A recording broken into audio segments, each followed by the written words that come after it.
ओम साई राम। सभी साईं भक्तों के चरणों में कोटि कोटि वंदन। देखिए, आज का टॉपिक है युग। चार युग। चार युग की महत्व। तो चार युग हम लोग मानते हैं कि हमारे सनातन धर्म में चार युगों की बहुत ही महानता है। चार युगों के बारे में हमेशा बोला जाता है, शास्त्रों में वर्णित है। तो ये चार युग क्या है, उसकी गहराई आज हम लोग देखेंगे। चार युग यानी सतयुग, त्रेता, द्वापर और कलयुग। ये युगों के बारे में, इन युगों के बारे में बाबा स्वयं क्या कहते हैं साईं सच्चरित्र में, हम लोग वो भी देखेंगे। लेकिन बाबा पे आने से पहले जो हमारे शास्त्रों में वर्णित है और जो जन साधारण का एक साधारण सा भाव है इन युगों को लेकर के समझ है, पहले थोड़ा सा वो समझते हैं। ऐसा माना जाता है कि सबसे पहले सतयुग का निर्माण हुआ। वो कुछ हजार साल तक चलता रहा। उसके बाद फिर त्रेता युग आया। वो कुछ हजार सालों तक चलता रहा। फिर उसके बाद द्वापर आया। और अभी कलयुग चल रहा है। और हमारे शास्त्रों में वर्णित है कि कलयुग जो है वो 4,32,000 वर्ष का है। और उसमें से केवल 4-5 हजार ही अभी तक बीत चुका है। बाकी 4,27,000 वर्ष कलयुग के बाकी है। ऐसी मान्यता है। तो युग जो है परिवर्तित होता आया, एक तरह से पोल्यूट होता आया, दूषित होता आया। सबसे पहले सतयुग था, बहुत ही प्योर फॉर्म में था। फिर जैसे जैसे जैसे जैसे समय बीतता गया उसमें इम्प्यूरिटी बढ़ते गई। तो त्रेता पे आ गया। त्रेता में थोड़ा इम्प्यूरिटी और ज्यादा बढ़ गया। और फिर वो द्वापर पे आया, द्वापर में और इम्प्यूरिटी बढ़ गया। फिर अभी कलयुग में आए हैं, और कलयुग जो है वो इम्प्यूरिटी का मरकज है। इम्प्यूरिटी का एक तरह से घर है, ऐसा माना गया है। तो हमारी साधारण मान्यता ये है कि युग जो है समय के अनुरूप बदलते आए हैं। और वो बदलने का कारण है इंसान की अशुद्धि। जैसे जैसे बढ़ते गई वैसे वैसे युग परिवर्तित होता गया। सतयुग से त्रेता, त्रेता से द्वापर, द्वापर से कलयुग। ये साधारण मान्यता है कि परमात्मा ने जब ये सृष्टि की रचना की थी तो सब कुछ अच्छा था। सतयुग चल रहा था। कोई किसी का बैर नहीं, किसी में कोई वासना नहीं, कोई विकार नहीं। हर इंसान अपनी शुद्ध बुद्ध निरंजन में था। सतयुग की व्याख्या इस तरह से की गई है कि हमेशा औरों के लिए जीता था व्यक्ति, औरों के लिए मरता था। लेकिन जैसे जैसे स्वार्थ और अहंकार और विषय वासना विकार बढ़ते गए कि व्यक्ति सतयुग से त्रेता, त्रेता से द्वापर और द्वापर से अभी कलयुग में आया है।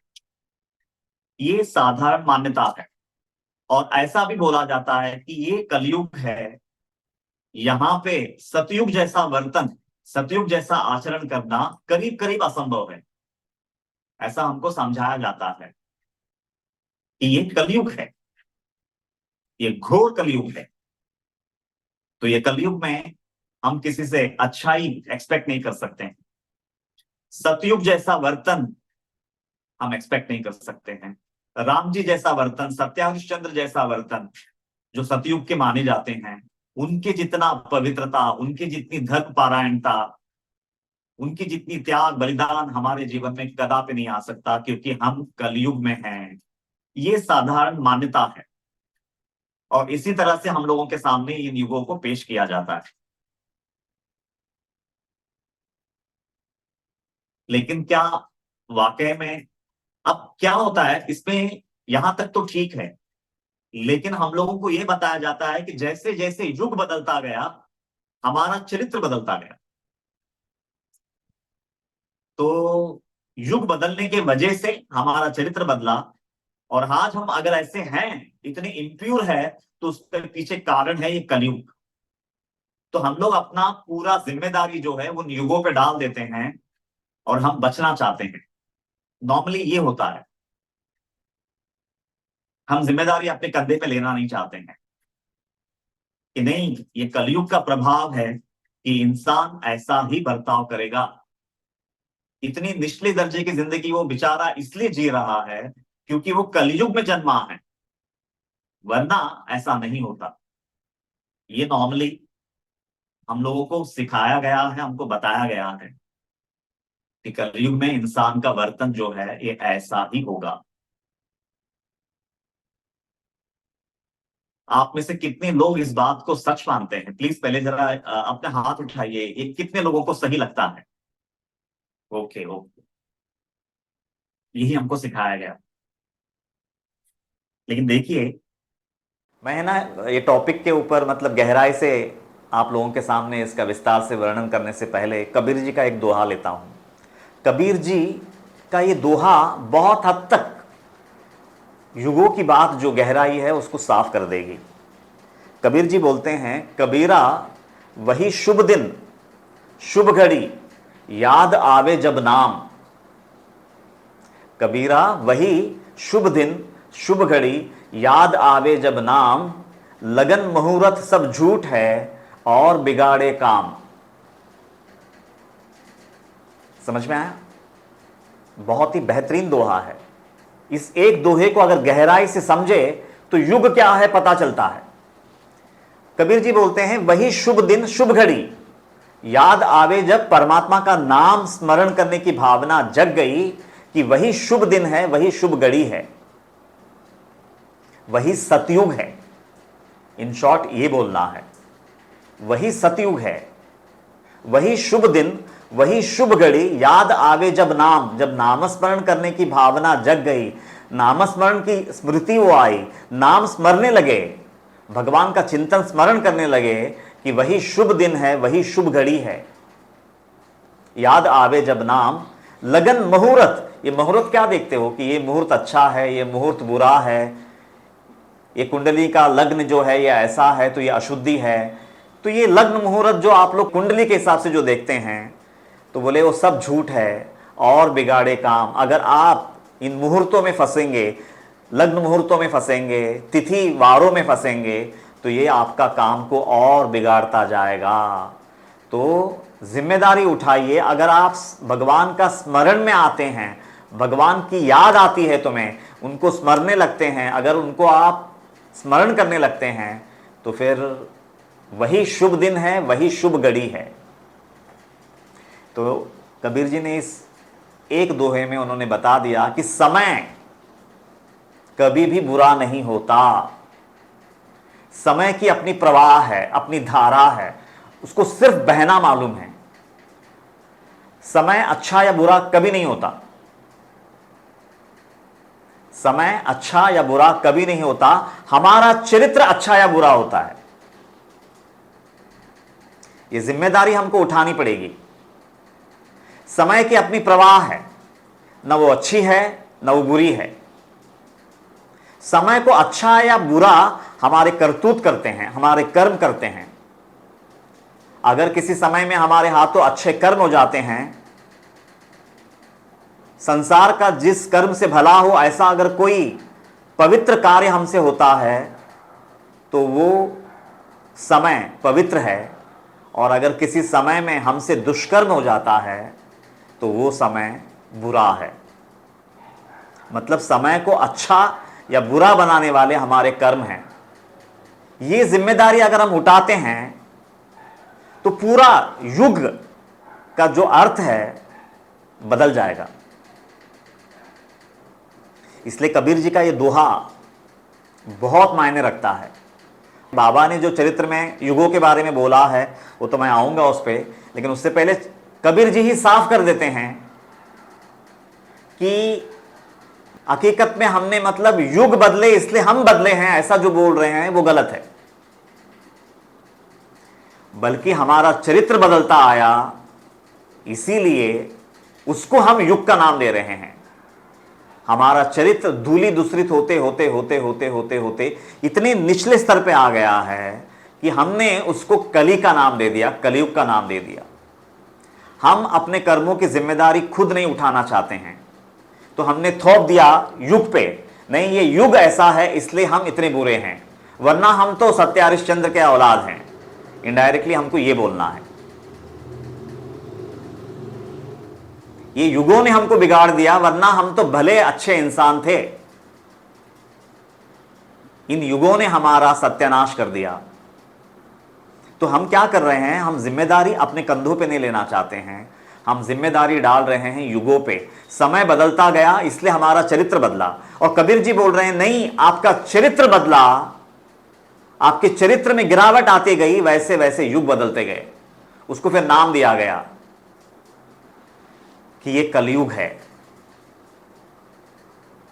तो मैं समझता हूं कि ये बात कबीर की एक दोहे से ही मतलब साफ हो जाती है कि जब आपके मन में कोई सत्कर्म करने की भावना जग जाती है, नामस्मरण करने का दिल करता है, कोई सत्कार्य करने का दिल करता है, कोई निष्काम सेवा करने का दिल करता है, किसी की मदद करने का दिल करता है, खुद बलिदान को उपलब्ध होकर के त्याग भावना में आकर के औरों के भलाई के लिए आप जीते हैं, मरते हैं, तो हकीकत में वो क्षण में आप सतयुग में प्रवेश कर गए हैं।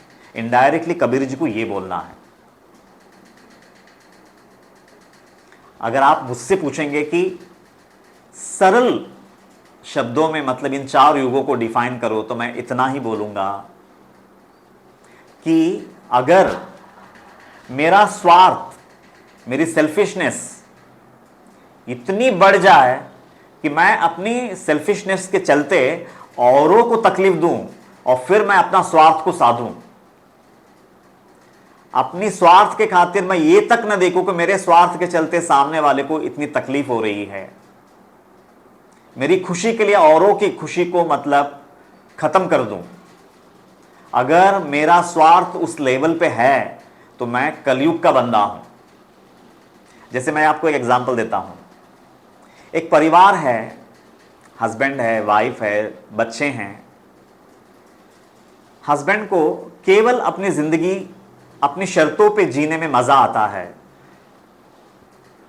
नॉनवेज खाना, शराब पीना, बाहर जाकर के गलत धंधों में रहना, गलत ढंग से पैसा कमाना और अपना पूरा चरित्र को धूलि दूषित करना। और वो अपना स्वार्थ भरा जो जीवन जी रहा है, वो जीते हुए मेरी बीवी कितनी तकलीफ में है, ना घर में सैलरी देना, ना उनका भरण पोषण सही ढंग से करना, ना वो पूरी जिम्मेदारी उठाना, और औरत और बच्चे पैसे पैसे के लिए तरस रहे हैं, और ये बंदा है कि शराब में, खाने पीने में, दोस्तों में, ताश खेलने में अपनी पूरी जिंदगी फूंक चुका है। तो अगर अपने स्वार्थ, अपनी अय्याशी के चलते अगर कोई व्यक्ति सामने वाले को तकलीफ देकर के भी अपनी स्वार्थ को साधता है, मैं वो व्यक्ति को कहूंगा कि वो कलयुग का इंसान है। लेकिन समझो उसी व्यक्ति में एक बदलाव आ गया, किसी संत के शरण मिल गया और जीवन का सही अर्थ समझ में आया।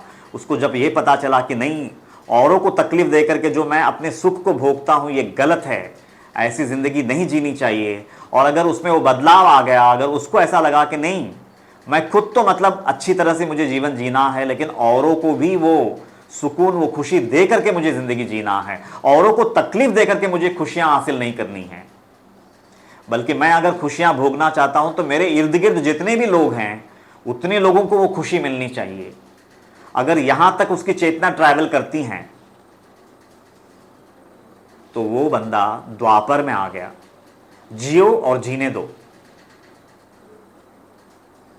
जियो और जीने दो, अगर ये फिलॉसफी में आ गया वो, अगर ये भावना अगर उसके हृदय को छू गई, और अगर वो अपने आप को कलयुग के व्यक्ति से द्वापर के जो व्यक्ति है अगर उसमें अपने आप को तब्दील कर सका, तो वो बंदा कलयुग से द्वापर में आ गया। देखो व्यक्ति वही है, लेकिन बदलाव आ गया। उसने अपने आप को बदलने का पूरा भरसक प्रयास कर रहा है और उसने अपने आप को बदल दिया। पहले अपने स्वार्थ के लिए औरों को हानि पहुंचाता था, लेकिन उसने वो छोड़ दिया। नहीं, जियो और जीने दो, यही जीवन का मतलब सारांश है, ये बात उसके समझ में आई और उसके बाद वो भावना के तहत खुद भी मतलब मौज में जीना चाहा और अपने इर्द गिर्द जितने भी लोग हैं, वो चाहे परिवार हो, फ्रेंड्स हो, समाज हो, पूरे समाज को मतलब उतनी ही खुशियां देने की भावना से खुद भी खुशियां मनाता है, औरों को भी खुशियां बांटता है। अगर यहां तक अगर उसकी चेतना ट्रैवल कर गई है तो वो बंदा द्वापर का हो गया, उसके अंदर कलयुग निकल गया, द्वापर युग निर्मित हो गया। अब उसके जीवन में वो सदगुरु का शरण, सदगुरु की वाणी, सदगुरु की आज्ञा, सदगुरु की मर्जी अगर और गहरा उतरता गया और उसको ऐसा लगा कि नहीं, मैं भले ही खप जाऊं, मैं भले ही मिट जाऊं, लेकिन मेरे सामने जो खड़ा है वो व्यक्ति का उद्धार होना चाहिए, वो व्यक्ति को खुशियां मिलनी चाहिए। और उसके चलते अगर मेरे को मिटना पड़े, मेरे को अगर अपने आप को बलिदान करना पड़े, त्याग और समर्पण करना पड़े तो मैं कर लूंगा, लेकिन सामने वाले के लिए जीऊंगा, सामने वाले के लिए मरूंगा। अगर ये जज्बे में आ गया तो वो व्यक्ति त्रेता पे पहुंच गया। वही व्यक्ति हैं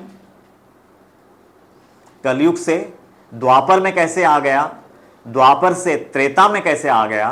त्रेता में पहुंचने के बाद उसको ऐसा लगता है कि मेरा स्वार्थ का कोई मोल नहीं है, कण कण में अगर वो परमात्मा है, मेरे परिवारजनों में वही परमात्मा है, मेरे अड़ोस पड़ोस में वही परमात्मा है, ये जीव जंतुओं में वही परमात्मा है, और इनकी विराट की सेवा करते करते करते करते करते करते मुझे अपने आप को खपा देना है, लेकिन भगवान का ये विराट रूप बचा रहे। और उसके चलते मैं अगर अपने आप को न्यौछावर भी कर देता हूं, उनके लिए मैं जीता हूं, मरता हूं, अगर वो भावना से अगर वो जीवन जीने लगा तो वो बंदा त्रेता पे पहुंच गया। व्यक्ति वही है लेकिन युग बदल रहे हैं। शायद मैं जो बोल रहा हूं आपके हृदय को छू रहा होगा कि एग्जैक्टली मुझे क्या बोलना है। और त्रेता में जीवन जीते जीते जीते जीते जीते जीते अगर भगवान राम जैसा चरित्र बन गया, सत्य हरिश्चंद्र जैसा चरित्र बन गया, साईं बाबा जैसा अगर जीवन का चरित्र बन गया, तो वो व्यक्ति अपने आप को सतयुग में ढाल लिया, उसके अंदर सतयुग का निर्माण हो गया। क्योंकि बाबा, तात्या पाटिल की मां बाइजा मां, बाबा जब पूरी तरह से फेमस भी नहीं हुए थे, अपनी शुरुआती साधना के दिनों में जब बाबा वन वन जाकर के वहां पे ध्यानस्थ बैठते थे, उस समय वो मां उनको ढूंढ ढूंढ करके खाना खिलाती थी। तो बाबा ने वो उपकार को भूला नहीं। बाबा बोलते हैं, हे मां, मैं जब भगवान के ध्यान में ध्यानस्थ बैठता था तो उस समय तुमने मेरा भरण पोषण किया, खाना खिला करके मेरे जीव को, मेरी जिंदगी को आपने बचाए रखा। तो आज उसका फलस्वरूप मां, मैं तुम्हारी बेटी की जिंदगी के लिए अपना जिंदगी कुर्बान करता हूं। ऐसा कह के तात्या पाटिल की जिंदगी के लिए बाबा ने अपनी जिंदगी कुर्बान कर दी। और अगर उस लेवल पे अगर किसी व्यक्ति का चरित्र पहुंच जाता है कि मैं मिट जाऊं तो मिट जाऊं, लेकिन व्यष्टि अगर मिट जाए तो मिट जाए, लेकिन समष्टि जिंदा रहनी चाहिए, अगर ये भावना पे अगर कोई व्यक्ति पहुंच जाता है तो वो अंदर, उसके अंदर सतयुग का निर्माण हो गया। तो अगर ये बातें अगर अच्छे से समझ में आई हैं तो एक बात साफ हो जाती है कि चारों युग हम में हैं, हम युगों में नहीं हैं। ये सार है, चारों युग हम में हैं, हम युगों में नहीं हैं। अगर ये क्लैरिटी आ गई तो हम युगों को देखने का हमारा पूरा परसेप्शन बदल जाएगा, हमारा नजरिया बदल जाएगा। पूरा जो समय, युग, युग यानी क्या, era, age, golden age, silver age, iron age, ऐसा बोला गया है। समय हकीकत में ये जो हम लोगों ने मतलब फायदा उठा रहे हैं ना कि समय वाकई में ये कलयुग का है, इसलिए हमारा चरित्र ऐसा है। जो लोग अपने आप को बचाना चाहते हैं, जो लोग पुरुषार्थ नहीं करना चाहते हैं, जो लोग अपने आप को बदलना नहीं चाहते हैं, पवित्रता की तरफ अपना कदम बढ़ाना नहीं चाहते हैं, वो लोग ये ढाल और हथियार की तरह इसको इस्तेमाल करते हैं कि ये तो कलयुग है, कलयुग में इंसान ऐसा ही रहता है। ये भगोड़े की जिंदगी है। जो भगौड़ा होता है ना, तो ये उसकी भाषा है, एक सच्चे इंसान की भाषा नहीं हो सकती है। वो जिम्मेदारी उठाएगा कि हां, मुझे मालिक ने इंसान बना के भेजा है, मुझ में बुद्धि दी है उन्होंने, सारा सार विवेक कर सकूं मैं, ऐसी बुद्धि मालिक ने मुझे दी है, वो जानवरों को हासिल नहीं है, मुझे इंसान बना के भेजा है, और मैं उस सारा सार बुद्धि का इस्तेमाल करूंगा, और मैं अपनी चेतना को जो धूली दूषित हो चुकी है उसको मैं शुद्ध शुद्ध और शुद्ध और शुद्ध और शुद्ध करते हुए उस परम पवित्रता को छू लूंगा, और मैं सतयुग में अपने जीते जी इसी जन्म में सतयुग में मैं प्रवेश कर जाऊंगा। अगर ये पवित्र भावना लेकर के अगर कोई व्यक्ति जीता है तो वो मानव जन्म को सफल कर लिया। तो अगर आप मेरी नजर में पूछेंगे तो ये 4 युग ऐसे हैं। अपने स्वार्थ के खातिर मैं औरों को अगर तकलीफ देता हूं तो मैं कलयुग में हूं। जैसे फॉर एग्जाम्पल कि मेरा सिर्फ स्वार्थ के खातिर, अपने रसना के खातिर, अपने मुख का टेस्ट के खातिर मैं किसी मुर्गी को काटता हूं, बकरे को काटता हूं, मच्छी को काटता हूं, और केवल अपने स्वार्थ के खातिर, अपने स्वार्थ के खातिर एक जिंदगी को मैं दांव पे लगाता हूं, एक जिंदगी को मिटा देता हूं अपने हाथों से, और मैं उसको सिर्फ 5 मिनट की लज्जत के लिए, जबान पे वो स्वाद खाली 5 मिनट रहने वाला है, वो 5 मिनट की लज्जत के लिए मैंने एक जिंदगी को बर्बाद कर दिया। ये कलयुग है कि अपने स्वार्थ के लिए मैंने किसी की जिंदगी ही हर ली।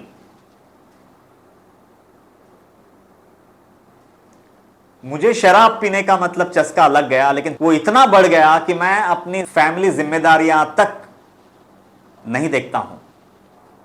मुझे बाहर जाकर के खाने पीने का इतना शौक चढ़ गया कि मैं आधे से ज्यादा पैसा मतलब बाहर फूंक देता हूं, और जहां मुझे जिम्मेदारी उठानी है अपनी फैमिली की, मैं नहीं उठा पाता हूं। तो मान लेना यह है कलयुग। मेरा चरित्र इतना धूली दूषित हो चुका है तो मैं कलयुग का बाशिंदा हूं। मेरे अंदर कलयुग जग गया है, बाहर नहीं। बाहर केवल समय है, न वो अच्छा है न बुरा है, उसकी अपनी प्रवाह है। समय कभी बुरा नहीं होता, हम अच्छे या बुरे होते हैं। अगर ये भावना को अगर हम दृढ़ करते हैं तो ये जो युग बदलते आए हैं, जो बोला गया है, वो फेक लगता है। फिर देखो, हर चीज का है ना एक सूक्ष्म अर्थ होता है, और हमारी आध्यात्मिकता हमको यही सिखाती है कि स्थूल से सूक्ष्म की तरफ जाओ। अब ये स्थूल शरीर मिला है, लेकिन स्थूल शरीर से आत्मा जो सूक्ष्म है वहां तक ट्रैवल करने के लिए स्थूल शरीर दिया गया है। तो अध्यात्म की जर्नी पूरी स्थूल से लेकर के सूक्ष्म तक की है। तो वैसे ही युगों को अगर स्थूल दृष्टि से देखोगे तो इतने इतने हजार वर्ष सतयुग के थे, इतने हजार वर्ष त्रेता के थे, इतने हजार वर्ष द्वापर के थे, और अभी तो कलयुग 4,32,000 वर्षों का एक कलयुग है, ऐसा बोला जाता है। लेकिन ये सुनने के बाद कितनी खोखली लगती हैं ये बातें, कितना फेक लगता है ये बातें। अपनी जिम्मेदारी अपने कंधों पे उठाना था, हमने वो ना करते हुए अपनी गंदगी का जो सबब है हमने युगों पे डाल दिया। अपनी असमर्थता को, अपनी नाकामी को, अपनी गलतियों को युगों पे मढ़ दिया, क्योंकि हम जिम्मेदारी नहीं ले सकते हैं अपने कंधों पे। तो ये 4 युग अगर आप मेरे नजरिए से देखें तो मैं तो इसको इस तरह से रखूंगा। अपने स्वार्थ के खातिर अगर औरों को आप हानि पहुंचाते हैं, तकलीफ पहुंचाते हैं, अपने स्वार्थ के खातिर, तो आप कलयुग में हैं। लेकिन थोड़ी आपकी चेतना ऊपर उठती है, पवित्र होती हैं, और आपको ऐसा लगता है कि नहीं, जिन खुशियों पे मेरा अधिकार है वैसे ही हर किसी का अधिकार उन खुशियों पे है, हर किसी को वो खुशियां मिलनी चाहिए, तो जियो और जीने दो, ये भावना में आ जाता है, तो आप द्वापर पे आ गए। लेकिन अपनी खुशियों को बलिदान करके भी, त्याग और बलिदान के दम पे उस विराट के लिए जीते हैं आप, वो विराट के लिए मरते हैं आप, ये पूरे ब्रह्मांड को उनके विराट रूप में देखते हैं आप, और अगर उतनी पवित्र भावना से अगर आप जीवन जीते हैं तो आप त्रेता पे पहुंच गए।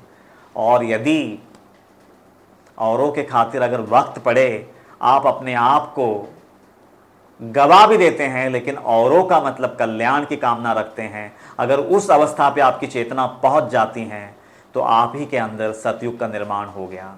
तो मेरे हिसाब से तो मैं युगों को इस तरह से मतलब बाइफरकेट करूंगा। तो युग जो है हमारे अंदर परिवर्तित होते जाते हैं। बाहर के युग हमको नहीं बदल रहे हैं, बल्कि हमारे अंदर में युग जो है वो परिवर्तित होते जा रहे हैं, वो बेहतर से बेहतर होते जा रहे हैं। वो कलयुग से द्वापर तक ले आया आपने, द्वापर से त्रेता तक आप पहुंचे हैं, और त्रेता से आप सतयुग पे पहुंच चुके हैं। तो सारे युग आप में मतलब जो है वो पनप रहे हैं, सांस ले रहे हैं, जी रहे हैं। तो आप युगों में नहीं हैं, बल्कि सारे युग आप में हैं, ये बोलना है। अच्छा, अभी आते हैं बाबा क्या कहते हैं, साईं सच्चरित्र क्या कहता है युगों के बारे में। अब थोड़ा बहुत इंपॉर्टेंट है वो ज़्यादा इंपॉर्टेंट है। मैं क्या बोलता हूं इसका कोई मायना नहीं है, मेरी भावना जो थी वो मैंने आपके सामने रखा। साईं सच्चरित्र युगों के बारे में क्या कहता है, देखिए 3rd अध्याय का 27वां ओवी क्या कहती है। कृतयुगी जे प्राप्त ध्याने त्रेती यजने द्वापारी अर्चने ते प्राप्त सर्व नाम संकीर्तने गुरु भजने कलयुगी। तो मराठी में कृतयुग यानी सतयुग, सतयुग जे प्राप्त ध्याने, सतयुग में जो ध्यान से प्राप्त होता है, ध्यान करने से प्राप्त होता है, त्रेती यजने वो त्रेता युग में यज्ञ द्वारा प्राप्त किया जा सकता है, और द्वापर में अर्चन द्वारा प्राप्त किया जा सकता है। ते प्राप्त सर्व नाम संकीर्तन, और वो नाम संकीर्तन और गुरु भजन से उसी चीज को कलयुग में प्राप्त किया जा सकता है। समझो एक सद्वस्तु आत्मा है, आत्मा को आत्मज्ञान जिसको कहते हैं, मोक्ष जिसको कहते हैं, मुक्ति जिसको कहते हैं, परम कल्याण होना जिसको कहते हैं, वो परम कल्याण को अगर आप पाना चाहते हैं तो सतयुग में उसको ध्यान से प्राप्त किया जाता है, त्रेता में यज्ञ याग से प्राप्त किया जाता है, द्वापर में अर्चन से प्राप्त किया जाता है, पूजा अर्चन जिसको कहते हैं, और कलयुग में नाम कथा कीर्तन से प्राप्त किया जाता है, गुरु भजन से प्राप्त किया जाता है। अब देखिए हम लोग है ना थोड़ा पीछे से आते हैं। कलयुग में उन्होंने बोला है कि नाम संकीर्तन, नाम संकीर्तन से कलयुग में उस चीज को प्राप्त किया जाता है। लेकिन अगर द्वापर पे जाते हैं तो वही अर्चन से प्राप्त किया जा सकता है, और अगर त्रेता पे पहुंचते हो तो यज्ञ याग से प्राप्त किया जाता है, और यदि सतयुग में पहुंच जाते हो तो ध्यान धारणा समाधि से प्राप्त किया जाता है। तो अब इसको 99.99% लोगों ने इसको ऐसा लिया कि ये कलयुग है, ये कलयुग में इंसान का चरित्र पूरी तरह से धूली दूसरित हो चुका है, तो ये कलयुग में सिर्फ नामस्मरण से ही उद्धार होता है। डेफिनेटली कहीं संतों ने इस बात को बोला है, बड़े बड़े दिग्गजों ने इस बात की पुष्टि की है, और मैं ऐसा मानता हूं कि ऐसा कोई संत इस धरा पर नहीं होगा जिन्होंने नामस्मरण की ये बात कही नहीं होगी कि कलयुग में सिर्फ नाम काफी है। और बाबा ने भी ग्रंथ में कई जगहों पे बोला है, केवल नाम, केवल नाम, केवल नाम। लेकिन क्या मकसद है? मतलब अभी देखिए, एक तुलसीदास जी का एक बहुत फेमस दोहा है, सब लोगों के जबान पे होगा, कलयुग केवल नाम आधारा, सुमिर सुमिर नर उतर ही पारा। कलयुग में केवल नाम का ही आधार है, बस वो नाम का नाव चढ़ जाओ और ये भवसागर से पार हो जाओ। सुमिर सुमिर नर उतर ही पारा। तो नामस्मरण की महत्ता इतनी गहन है कि केवल कलयुग में नाम स्मरण करने मात्र से आप इस भवसागर को पार कर सकते हैं। अच्छा, लेकिन ये बात जब उन्होंने बोला है तो ये वाणी जो है ना, ये उनके लिए है जो जीवन में भगवान का अस्तित्व को ही नहीं मानते हैं। तो उनके लिए बोला गया है कि आप अगर नामस्मरण करते हैं तो आप भवसागर से ही पार हो जाएंगे, कलयुग में उतना ही काफी है। अच्छा, अभी समझो एक बंदा है, इसको पूरी श्रद्धा से नामस्मरण करने लगा, पूरे दिल से, प्राणों से, मतलब वो नाम लेने लगा, तो आपको क्या लगता है वो बंदा वहीं ठहरेगा? नहीं, वो उसके आगे जो द्वापर का अर्चन है ना, वो भक्ति तक पहुंच ही जाएगा। अगर ये नाम सही दिशा में, सही भावना से, पूरे प्राणों से अगर वो नाम ले रहा है, अगर वो नामस्मरण कर रहा है, तो वो ही नामस्मरण उसको आगे का अर्चन भक्ति तक पहुंचा ही देगा। यहां पे अर्चन यानी, ये द्वापर के लिए बोला है, अर्चन यानी भगवान की पूजा पाठ, एक तरह से देखा गया तो पूरी नौविधा भक्ति। जहां पे आप समझो, मैं एक एग्जांपल देता हूं, एक बार आप नाम लेने लगे तो आपकी भक्ति बढ़ गई आपके इष्ट के प्रति, आपके गुरु के प्रति, तो आपको वो भक्ति खामोश बैठने नहीं देगा। आपका दिल करेगा कि मैं भी बाबा का विग्रह लेके आऊं, मूर्ति लेके आऊं और अपने घर में उनकी स्थापना करूं, और आप डेली पूजा में लग जाएंगे। अब ये पूरा कौन करवा रहा है? वो नामस्मरण करवा रहा है। आपको केवल नामस्मरण पे वो रुकने नहीं देगा, वो आपको आगे ले जाएगा। अगर वाकई में आपका सच्चे दिल से नामस्मरण हो रहा है तो वो नामस्मरण करते करते आपका दिल करेगा कि मैं बाबा का चरित्र पढ़ूं, बाबा के बारे में बेहतरीन से बेहतरीन चीजें इकट्ठा करूं, अपने हृदय में संजो के रखूं, बाबा का श्रवण करूं, कीर्तन करूं। आपको वो नामस्मरण केवल नामस्मरण पे रुकने नहीं देगा। ये बात संतों को अच्छी तरह से मालूम है, इसलिए हर संत ने बोला कि कलयुग में केवल नाम लीजिए, बाकी सब अपने आप होता जाएगा। वो आपको नामस्मरण पे रुकने नहीं देगा, आपको और ऊंचाई पे ले जाएगा, वही नामस्मरण। तो वो आपको पहुंचाएगा नवविधा भक्ति पे। आप एक मूर्ति को लेके आएंगे, घर में रखेंगे, आप उनका अभिषेक करेंगे, आप उनका अलंकार करेंगे, आप उनका हार पहनाएंगे, आप उनको नारियल चढ़ाएंगे, आप उनको नैवेद्य चढ़ाएंगे, दीप धूप बत्ती दिखाएंगे।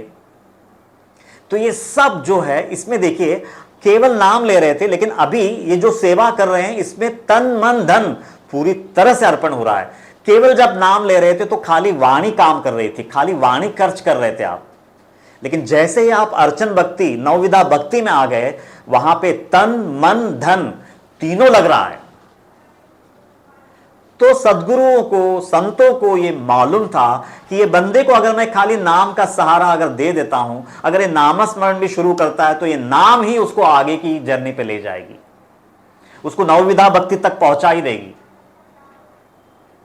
इसीलिए बोले हैं कि द्वापर में अर्चन। अभी समझो जैसे ही वो नवविधा भक्ति में उतर गया, अर्चन भक्ति में आ गया, कि उसके अंदर एक तरह से देखा गया तो द्वापर जिंदा हो गया, उसका युग बदल गया। क्योंकि केवल नामस्मरण करता था, अब नवविधा भक्ति उसको भाने लगी है और वो उसको वो करने पे मजबूर हो जाता है। वो भक्ति किए बगैर वो बैठ नहीं सकता, बैठ ही नहीं सकता खामोशी से, केवल नाम नहीं ले सकता अभी, क्योंकि वो नाम लेने लेते लेते लेते लेते लेते नवविधा भक्ति तक वो ट्रैवल कर चुका है। अब वो नवविधा भक्ति में ही उसको रस आता है, वो पूरी तरह से तन मन धन लगा चुका है, अभी केवल नामस्मरण तक अब सीमित नहीं रहा। जब भक्ति इतनी गहराई कि वो बंदा द्वापर में आ गया, और फिर वहां से और भक्ति और गहराता जाता है वो भक्ति, और जोर लगाता है, तो फिर उसको पता चलता है कि यज्ञ याग करना ही सब कुछ है। अच्छा, यज्ञ याग यानी आप लोग नॉर्मली सोचते होंगे कि अग्नि को जलाना, समिधाओं की मतलब आहुति देना, उतना ही यज्ञ याग नहीं है हकीकत में। अभी देखिए, यज्ञ याग क्यों करते थे? समाज के कल्याण के लिए यज्ञ याग होता था। अगर समझो वर्षा नहीं हो रही है तो ऋषि मुनि यज्ञ याग कर करके, मतलब वो सूखा को, वो अकाल जो पड़ा था उसको मतलब दूर करने के लिए यज्ञ याग करते थे और वर्षा हो जाती थी। मतलब यज्ञ याग का मतलब है कि निष्काम कर्मयोग, जहां पे केवल औरों के कल्याण के लिए, औरों की बेहतरी के लिए, औरों को कंफर्ट देने के लिए, चाहे अपना परिवार हो या फिर अड़ोस पड़ोसी हो या फिर समाज का कोई व्यक्ति हो, उनको मतलब कंफर्ट देने के लिए जब हम लोग उनके लिए जीते हैं, मरते हैं, कि हम 24/7 यज्ञ याग कर रहे हैं, वो मतलब है उसका। तो नाम से शुरू हुई थी वो जर्नी, नौविधा भक्ति पे पहुंची, नौविधा भक्ति से और ऊपर निष्काम कर्मयोग पे आ गया।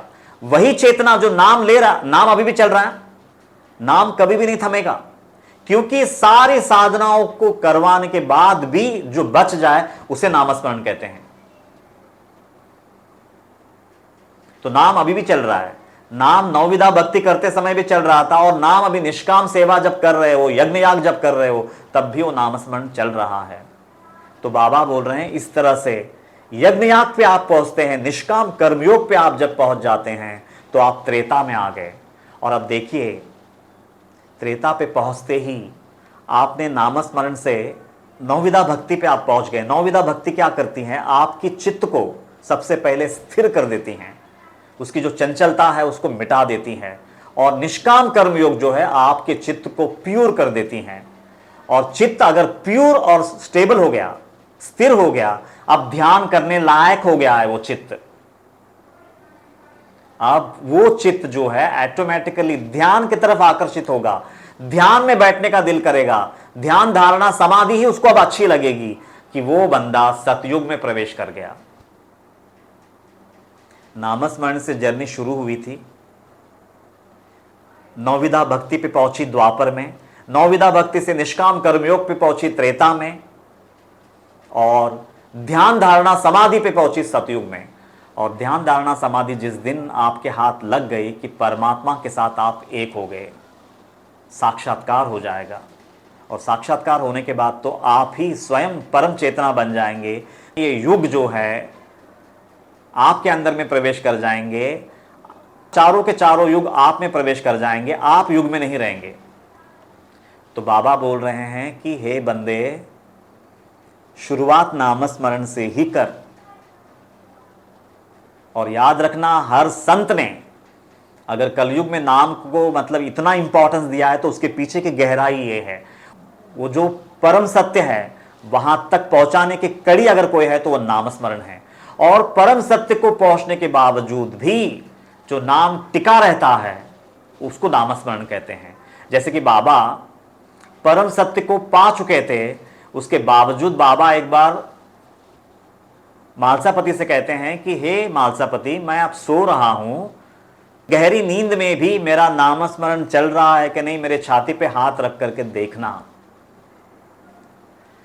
तो मालसापति हाथ रखते हैं, लेकिन गहन रात्रि में उनको ही नींद आती है, और जैसे ही नींद में जब वो पूरी तरह से प्रवेश कर जाते हैं तो उनका हाथ एकदम जड़वत हो जाता है, भार महसूस होने लगता है बाबा को छाती पे, मतलब ज्यादा वजन महसूस करने लगते हैं। अरे भगत बोलते ही मालसापति आंख खोल देते हैं। तो मतलब जब संपूर्णता को पा लेते हैं उसके बाद भी नाम अविराम चलता है, ये बता रहे हैं बाबा। तो नाम से शुरू हुई थी, सारी साधनाओं को निगल करके जो बच जाता है उसे नाम कहते हैं। तो मेहरबानी करके ये जो वचन है, कलयुग केवल नाम आधारा, सुमिर सुमिर नर उतर ही पारा, उसके पीछे इतनी गहराई है। हाँ, लेकिन शुरुआत आप नामस्मरण से करो तो सही, नाम ही सही, यहां तक बोलते हैं कि केवल रटने मात्र से, शुरुआत रटन से ही होती है, आपका मन भी ना लगे शायद उसमें। और अगर आप कोई सांसारिक कामनाओं को लेकर के अगर नामस्मरण करते हैं तो वो ही सही, लेकिन नामस्मरण शुरू तो कीजिए, क्योंकि साधना जब गहन उतरेगी, जब वो नामस्मरण आपके हृदय से होगा, उसके बाद आगे की जर्नी वो स्वयं खोल देगी। तो वो पवित्र भावना से हर संत ने ये बोला कि कलयुग में नामस्मरण ही काफी है। इसका मतलब ये नहीं है कि आगे की साधना का कोई मोल ही नहीं है। ऐसा बोलना तो ऐसा है कि नहीं, मैं फर्स्ट स्टैंडर्ड में ही रहूंगा, मेरे को सेकंड स्टैंडर्ड की जरूरत ही नहीं है। वो भावना नहीं हो सकती है। डेफिनेटली हर संत की भावना यह होती है कि ये बंदा जो इंसान बन के जन्मा है, नामस्मरण के साथ इसकी यात्रा की शुरुआत हो और ध्यान धारणा समाधि पे खत्म हो। ये भावना है हर संत का। जब वो ये बोल रहे हैं कि कलयुग केवल नाम आधारा, सुमिर सुमिर नर उतर ही पारा। अभी वो चाहे तुलसीदास जी हो, साईं बाबा हो, कबीर जी हो, संसार का कोई भी संत हो, सभी ने ये बात बोला है कि कलयुग में नाम को पकड़े रखो। लेकिन वही नाम आपको ऊपर के युगों में ले जाती है, वही नाम कलयुग से द्वापर में ले जाएगी, वही नाम द्वापर से त्रेता पे लेके जाएगी, वही नाम आपको त्रेता से सतयुग में ले जाएगी। तो बाबा ने भी ये बात इनडायरेक्टली पूरी अच्छी तरह से स्पष्ट किया है कि नामस्मरण करते करते करते करते करते करते नौविधा भक्ति पे पहुंचोगे, नौविधा भक्ति से निष्काम कर्मयोग पे पहुंचोगे, यज्ञ याग यानी, और वहां से ध्यान धारणा समाधि पे पहुंचोगे और उस परम सत्य का साक्षात्कार कर पाओगे, जिसके लिए, जिसको पाने के लिए ये शरीर मिला है, ये मानव देह मिला है।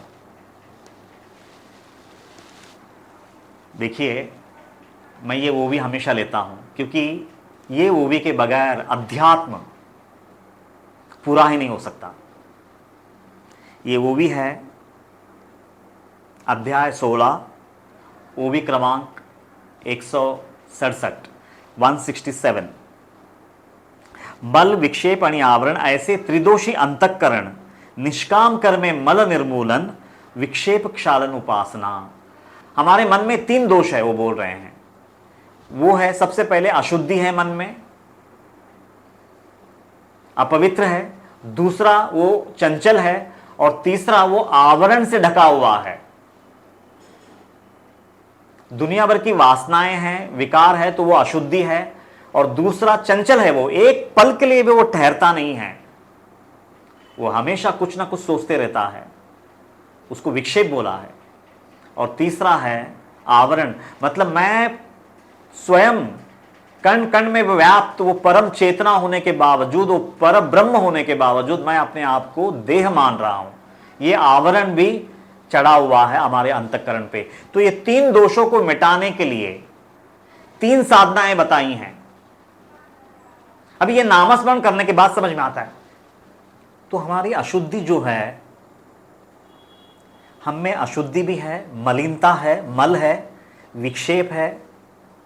विक्षेप यानी चंचलता, और आवरण यानी मैं स्वयं परब्रह्म का अवतार होने के बावजूद मैं अपने आप को देह मान रहा हूं, शरीर मान रहा हूं, यह आवरण।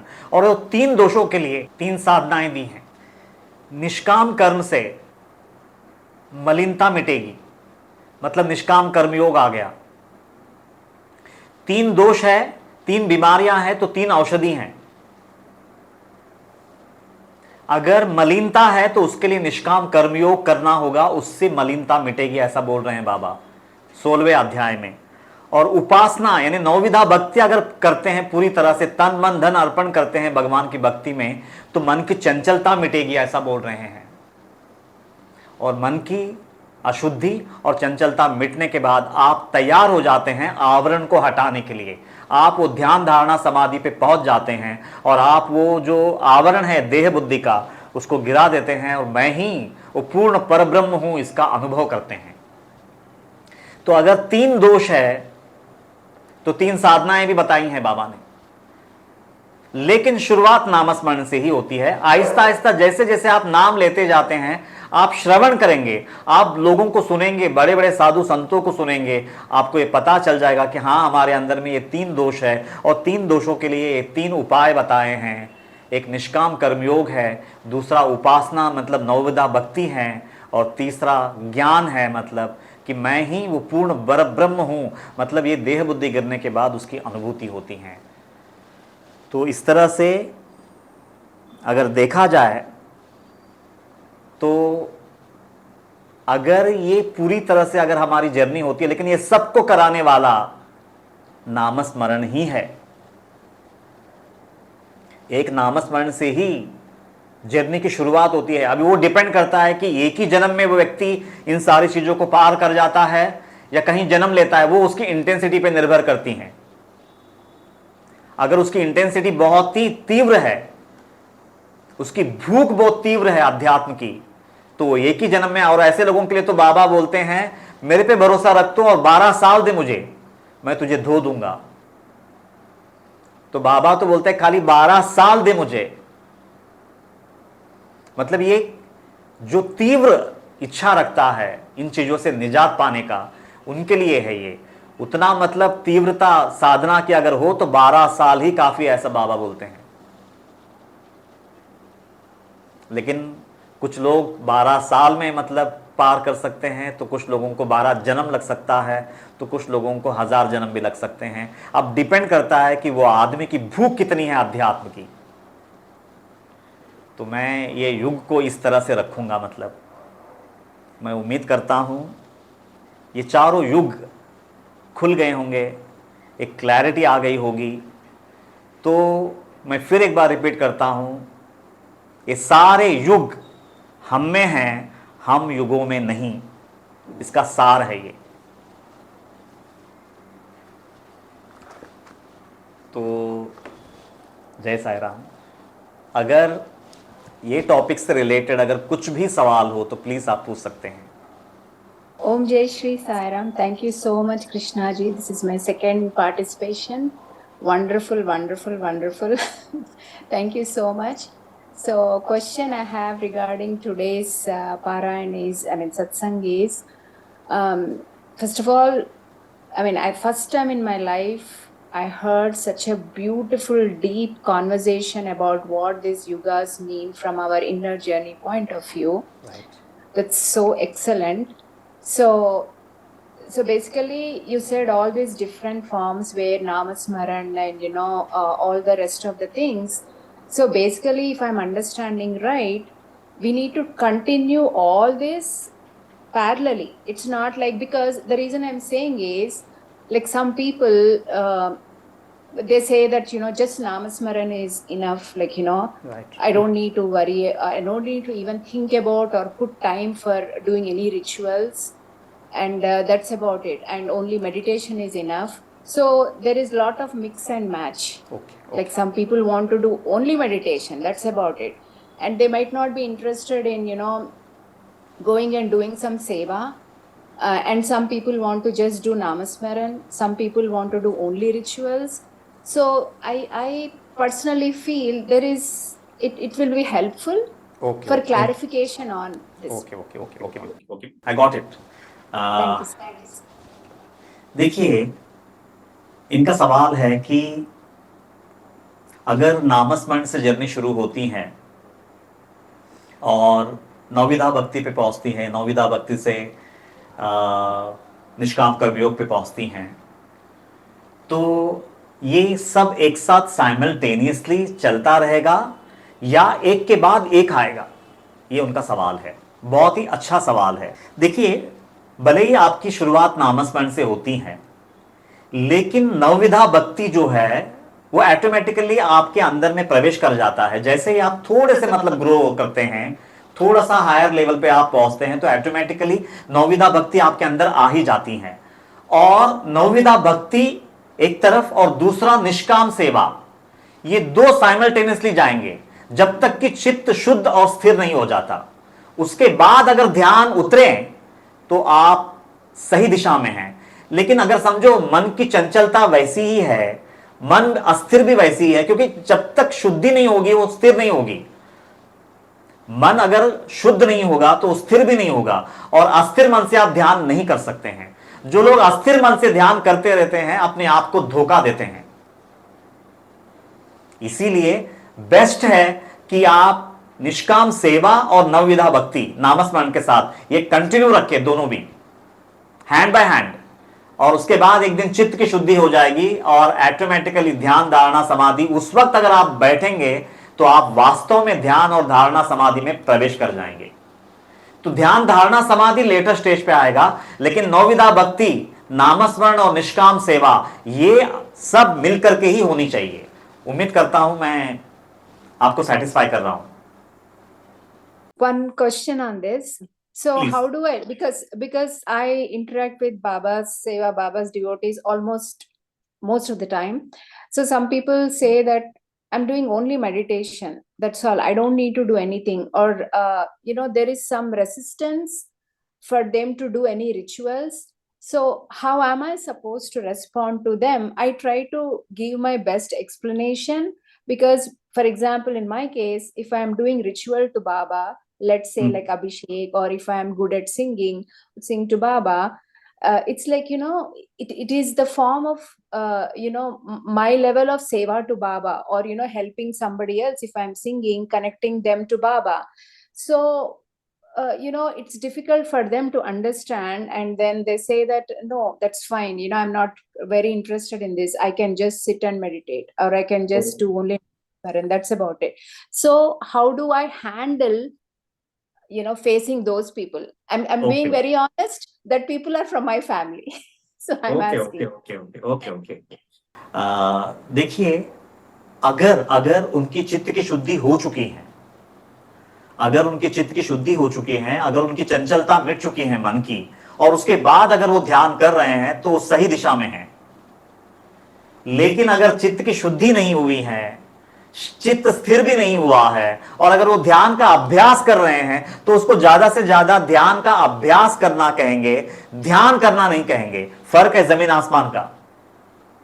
लेकिन क्या है ना, हमको ये रूट जो है, वो जो एकदम जो बेसिक जो ढांचा है साधना का, उसके बारे में बताया नहीं जाता, और लोगों को ऐसा लगता है कि मैं तो बहुत ही हायर लेवल की साधना में हूं, मुझे इन नीचे लेवल की साधनाओं से कोई लेना देना नहीं है। वो अपने आप ही ऐसा मान लेता है, जबकि वो वहां तक पहुंचा नहीं है, हकीकत में पहुंचा नहीं है, लेकिन वो अपने आप को मान लेता है कि मैं बहुत ही ऊंची साधना में हूं, मैं ध्यान कर रहा हूं। और वो लोग कुछ टेक्निक्स देते हैं, उससे मन थोड़ा स्थिर हो जाता है और उनको लगता है कि वो ध्यान है। लेकिन चित्त की शुद्धि जब तक नहीं हुई है, चित्त का अस्थिरता जब तक मिटा नहीं है, ओरिजिनल ध्यान में करोड़ जन्म भी लेगा तो जा नहीं सकता। मैं ये बात एकदम क्लियर कर दूं। हाँ, लेकिन how do I help them? नहीं, आप ज्यादा से ज्यादा ये टॉप दिखा दीजिए। अगर उनमें सच्चाई है तो हाँ, या मैं जो अभी तक कर रहा हूँ ये डुप्लीकेट ध्यान है, मैं इसको गिरा देता हूँ। मैं अभी ओरिजिनल जो है, ये तीन चीजें जो इन्होंने बताया, नामस्मरण, नवविधा भक्ति और निष्काम सेवा, मैं आज के बाद इसके पीछे लग जाऊंगा और अपने चित्त को मैं शुद्ध कर लूंगा। उसके बाद मेरी वास्तविक ध्यान शुरू हो जाएगी। अगर इतना ईमान अगर उनमें जग जाए तो बहुत अच्छी बात है, और यदि नहीं जगता है तो उनके सामने हाथ जोड़ के विनम्र, मतलब सर झुकाना और अपनी साधना में लग जाना। Okay, thank you.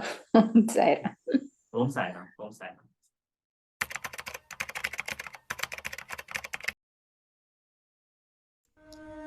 मनोहारिणी, शापताप निवारिणी, अज्ञान नाशिनी, मोक्षदायिनी, परम कल्याणकारिणी, सच्चित आनंद प्रदायिनी, अनंत कोटि साईनाथों की जननी, साक्षात साईं स्वरूपिणी, ग्रंथराज श्री साईं सच्चरित दिव्य ग्रंथ की जय।